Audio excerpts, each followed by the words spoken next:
बुद्ध का चचेरा भाई देवदत्त सदा ही बुद्ध को नीचा दिखाने की चेष्टा में लगा रहता था, मगर उसे हमेशा मुंह की ही खानी पड़ती थी।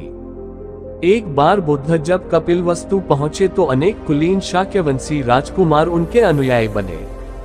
देवदत्त भी उनमें से एक था। कुछ समय पश्चात देवदत्त ने भी कुछ जादुई शक्तियां प्राप्त की और एक बार उनका प्रदर्शन मगध के भावी सम्राट अजातशत्रु के समक्ष किया। वहां वह एक शिशु के रूप में प्रकट हुआ जिसने सांप की मेखला बांधी हुई थी। तभी से अजातशत्रु उसे परम आदर की दृष्टि से देखा करता था।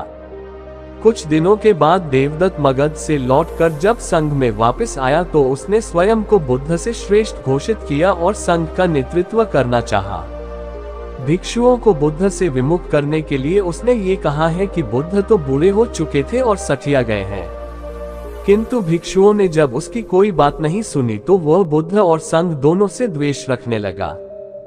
खिन्न होकर वह फिर वापस मगध पहुंचा और अजातशत्रु को महाराज बिंबिसार का वध करने के लिए प्रेरित किया, क्योंकि बिंबिसार बुद्ध और बौद्धों को प्रचुर प्रश्रय प्रदान करते थे।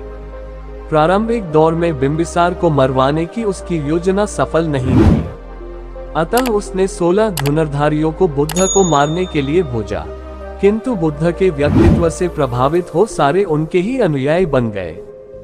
क्रोध में देवदत्त ने तब बुद्ध पर ग्रीककूट पर्वत की चोटी से एक चट्टान लुढ़काया, जिसे पहाड़ से ही उत्पन्न हो 2 बड़े पत्थरों ने रास्ते में ही रोक दिया।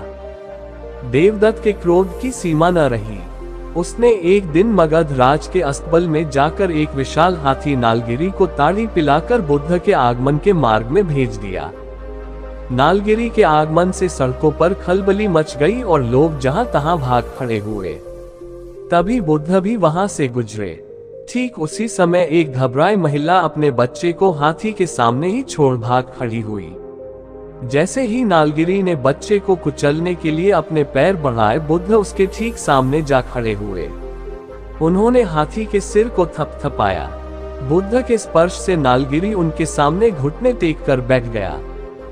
नालगिरी हाथी की इस घटना से देवदत्त मगध में बहुत अप्रिय हुआ और उसे तत्काल ही नगर छोड़कर भागना पड़ा। दोस्तों, कहानी अच्छी लगी हो तो हमारे चैनल को सब्सक्राइब करें, एक लाइक करें ताकि हम ऐसे ही कहानी आपके लिए लाते रहें।